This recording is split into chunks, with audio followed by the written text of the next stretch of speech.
Hello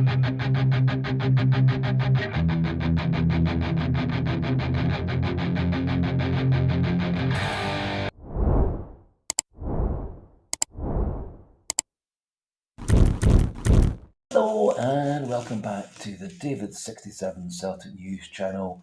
This is an edition about the Celtic women's side, the Celtic Girls, and so for those who don't follow the Celtic Girls side, there will be further David67 content later in the day.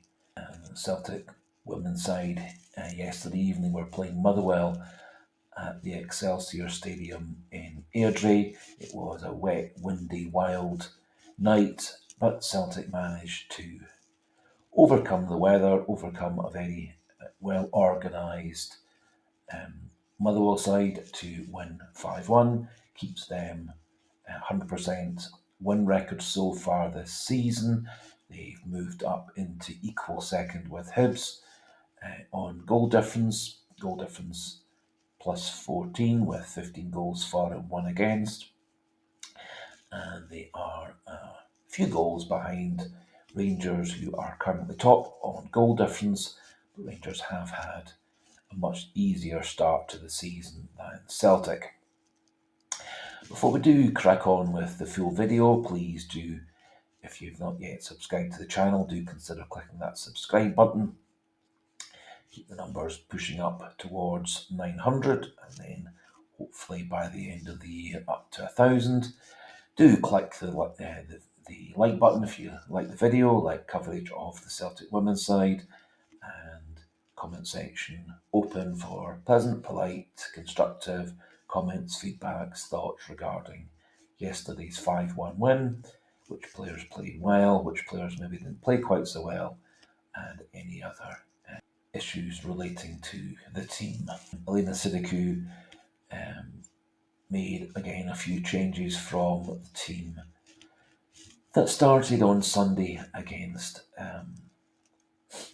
Glasgow City. Out went captain Kelly Clark, back came Bruna Lorenko, back in came the Carson sisters into midfield. Jenny Smith started out wide on the right, and Saoirse Noonan started again as the main striker, and Amy Gallacher appeared to be playing a wee bit further forward than she had been on Sunday against Glasgow City. And on the whole, I thought the changes to the team worked well. Jenny Smith did a good job up and down the right, although her final ball wasn't always quite bang on the money. I thought Matilda Carson's was a good, strong presence in midfield. She made quite a number of good runs, picked up the ball, won the ball back. Her sister Senior, not quite such a dominant force in midfield, and I did feel that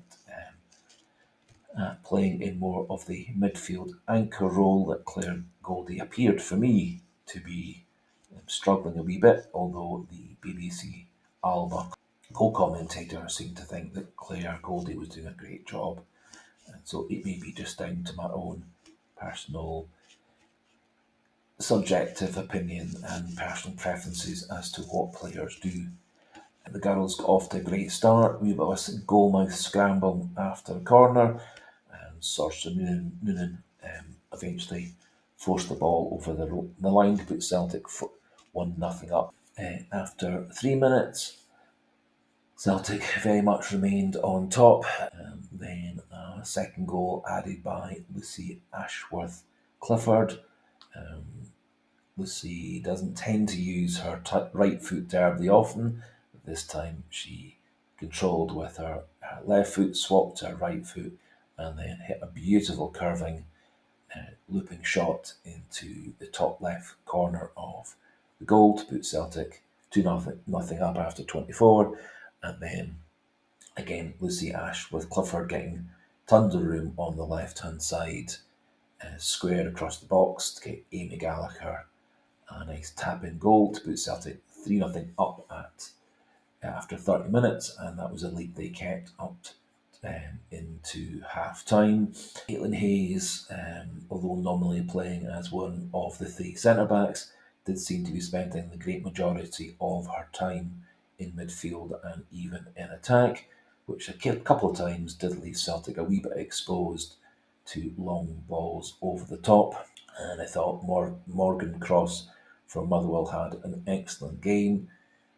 She pretty much played up there all by herself, but she kept Bruna Lorenko very busy, and a few times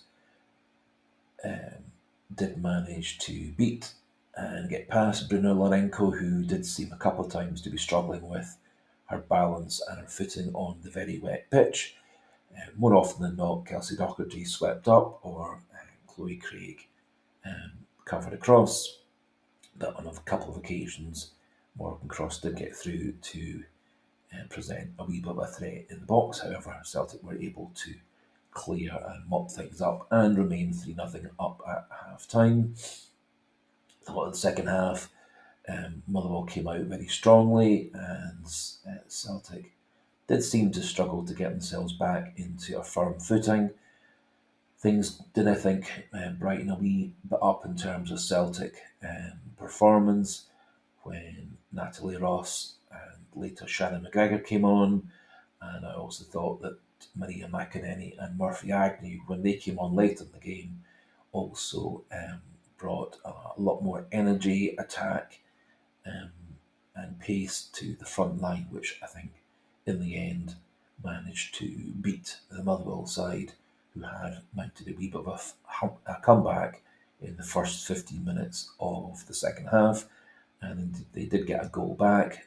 Again, Morgan Cross getting the ball over the top, managing to get past Bruno Lorenko.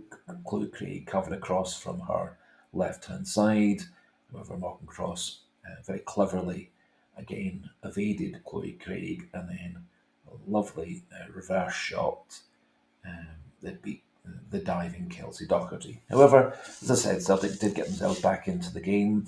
They added a fourth through Murphy Agnew, a lovely cross from the left, and Murphy Agnew, a wonderful angled header, beating the Motherwell goalkeeper, and scoring was completed with when Murphy Agnew set up Maria McAnenay in the box for her third goal of the season. So, as I said, put Celtic level in second place with 9 points out of 9 and a few goals behind Rangers on goal difference.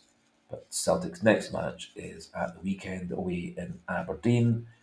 Aberdeen have had a wee bit of a disappointing start to the season and are struggling with quite a number of changes to their team and also are back under caretaker management. And so I expect a very comfortable win for the Girls away from home against Aberdeen on Sunday the 25th. To add in a few wee stats for the game, Celtic had 71% to 29%, 23 shots to 6 by Motherwell, 11 shots by Celtic on target to 3 by Motherwell, 9 shots off target by Celtic to 2. The Motherwell goalkeeper made 5 saves, and Kelsey Doherty made 2 saves for Celtic, and the corner count was 8-0, again in favour of Celtic. So, pretty much as you can see from those stats, Celtic were very much on top. Tons of possession, tons of play in the Motherwell box. The Motherwell goalkeeper actually had a pretty good game. She made a wonderful double save from a Lucy Ashworth-Clifford header, which she pushed away into the path of Murphy Agnew, but got herself back up to make a wonderful reflex double save. And so, although the score did end 5-1, thought the Motherwell goalkeeper had a great game. Otherwise, the Celtic could have got into double figures last night. So, still think that Elena Sadiku and the team are still finding their feet. Still, I don't think have fully come to their best formation and best setup. But having said all that, they remain 100% win record. scoring plenty goals, dominating teams, and they've got 3 good results so far this season, and onwards and upwards towards winning the treble and getting through to the later stages of the Champions League. And I think this squad and this head coach are fully capable of doing that. Do think potentially that swapping in someone like Colette Kavanagh or Natalie Ross to be the midfield anchor may well be of benefit. As much as I like Jenny Smith out on the right, I thought things did look a wee bit more stable and stronger with Hannah Kerner out on the right in the right wing back role.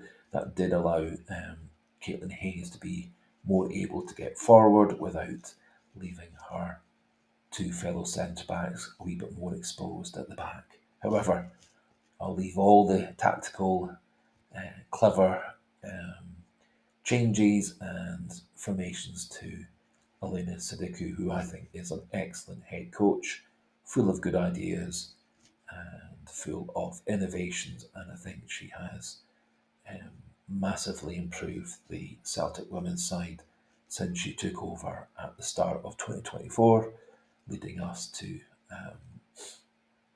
our first ever SWPL title. So that finishes things off for today.